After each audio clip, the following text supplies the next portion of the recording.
Arbel यहूद जिसको Hamas के लोगों ने कैद कर लिया था, कब? 2023 में। लेकिन ये औरत कौन सी औरत है जिसकी वजह से आज इजराइल में हंगामा मचा हुआ। यहाँ तक कि सीज़ फायर होने के बाद भी इजराइल ने अरबेल यहूद की डिमांड की है।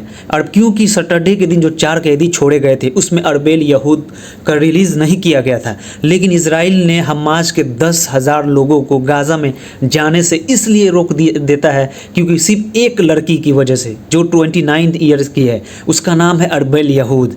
लेकिन सवाल ये है, जब हमास के लोग 4 लोगों को ऑलरेडी छोड़ रहे हैं, बारी बारी इजराइल के तमाम लोगों को छोड़ रहे हैं, फिर भी यह इजराइल के प्राइम मिनिस्टर, यहाँ तक इजराइल की ऑफिशियल साइट पर भी ये बोला गया है कि जब तक अरबेल यहूद नहीं आएगी तब तक हम हमास के लोगों को जो फ़लस्तीन के लोगों को जो 10,000 से 20,000 के करीब में हैं उनको हम नॉर्थन गाज़ा में जाने नहीं देंगे। तो क्या वहाँ के इजराइल के लोकल लोग पूछ रहे हैं नेतन्याहू से कि क्या अरबेल यहूद इतनी इंपॉर्टेंस है, बाकी लोग की कोई अहमियत नहीं, बल्कि वहाँ की आर्मी में लड़ने वाले लोगों को जब हमास ने कैद किया था तो उनके घर वाले भी बोल रहे हैं इजराइल के प्राइम मिनिस्टर से, क्या ये तो देश के लिए लड़ते थे, इनकी भी जान की अहमियत नहीं, तुम सिर्फ एक औरत के लिए तुम इतना बेचैन हो। लेकिन आपको मैं बता देना चाहता हूँ इस वीडियो में कि अरबेल यहूद कौन है। दूसरी सबसे बड़ी चीज़ ये है कि इजराइल इतना परेशान क्यों है अरबेल यहूद को लेकर, कि इस लड़की की में ऐसी क्या खासियत है जिसकी लेकर पूरा इजराइल सीज़ फायर रोकने के लिए तैयार हो गया है। गाज़ा के लोगों को नॉर्थन गाज़ा में जाने से रोक दिया, यहाँ तक कि फायरिंग कर दी है। जब गाज़ा के लोग वहाँ पे जा रहे थे नॉर्थन गाज़ा में तो उन पे फायरिंग कर दिया जाता है, उनको जाने नहीं दिया जाता है क्योंकि एक लड़की की वजह से।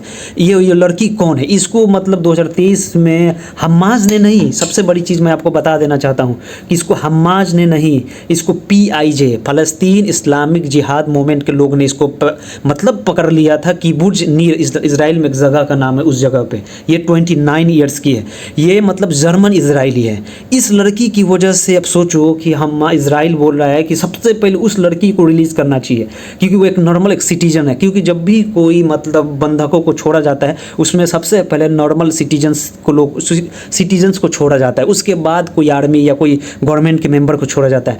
लेकिन PIJ के लोग कह रहे हैं कि नहीं, ये भी एक इंटेलिजेंस की मेंबर है, इजराइल की इंटेलिजेंस की मेंबर है, इसको हम छोड़ेंगे नेक्स्ट थर्सडे और सैटरडे के दिन।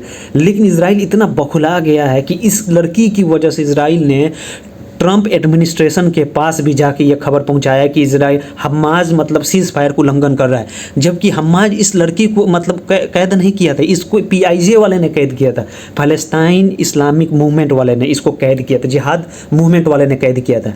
लेकिन उन्होंने CNN से बात करते हुए कहा है कि अरबेल यहूद जिंदा है, उसको हम नेक्स्ट थर्सडे और सैटरडे के दिन छोड़ सकते हैं।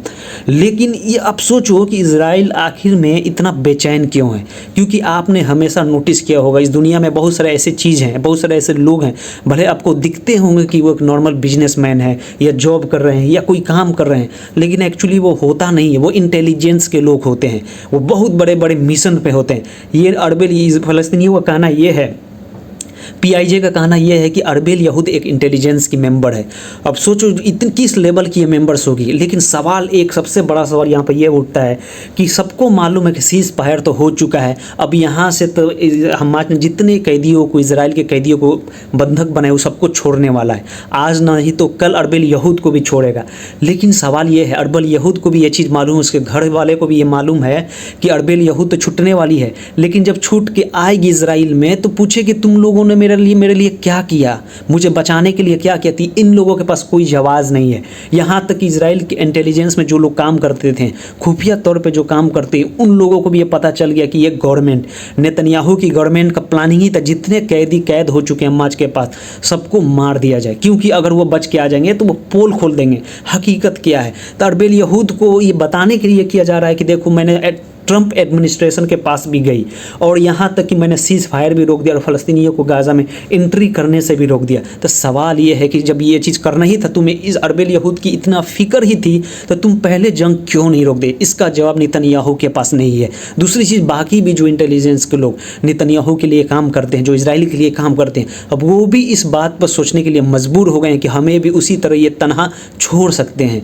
सबसे और तीसरी सबसे बड़ी चीज़ ये है कि ट्रंप ने मतलब फ़लस्तीनियों को, जो 15,000 से 20,000 फ़लस्तीनियों को रखने के लिए इजिप्ट के राष्ट्रपति जॉर्डन के राष्ट्रपति से बात किया था, उन लोगों ने भी, जॉर्डन और इजिप्ट के राष्ट्रपति ने ट्रंप के इस प्रस्ताव को ठुकरा दिया है। बोला है उन लोगों ने कि ये लोग फ़लस्तीन के रहने वाले हैं, इनकी ज़मीन है, ये वहीं पर रहेंगे, इन्हें हम एक्सेप्ट नहीं कर सकते। ऑलरेडी रिसेशन मेरे मतलब रिसेशन पूरी दुनिया में आ रहा है, लेकिन ट्रंप को एक चीज़ सता रहा है। क्या ट्रंप ये धोखा दे रहा था? क्या ट्रंप को नहीं मालूम है कि 70 साल तक जितने भी इस मतलब फ़लस्तीनियों को इजराइलियों ने निकाला है, दोबारा वो जब आने की कोशिश की उनको मार दिया गया है, या तो यहाँ की आर्मी उनको एंट्री करने नहीं दी। क्या मतलब ट्रंप बेवकूफ़ समझ रहे थे? यहाँ तक कि हमास के लोग भी इस चीज़ का मतलब खंडन किया है कि हम इसको एक्सेप्ट कभी नहीं करेंगे। अब तीसरी सबसे बड़ी अहम चीज़ ये थी कि अरबेल यहूद को थर्सडे या सैटरडे के दिन छोड़ दिया जाएगा। Thank you very much.